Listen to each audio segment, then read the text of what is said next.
Yo, so we're out here at Youngstown. I was teaching my workshop. I just got done with the beginner workshop, and next one's coming up. It's gonna be advanced.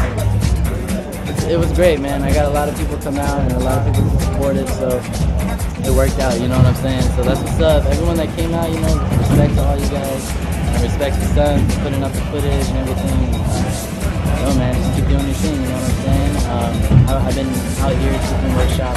This is my first time here. I'm going to be teaching another one March 12th. And I really like the venue. I might even go to January, really. I mean, it's a dope spot, you know? But that's what's up, yo. I don't even know what to say, yo. Thesis knuckleheads, you know?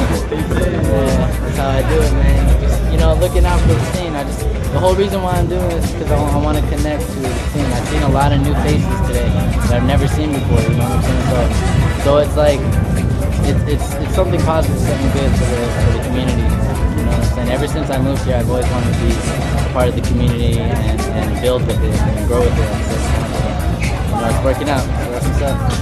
Peace.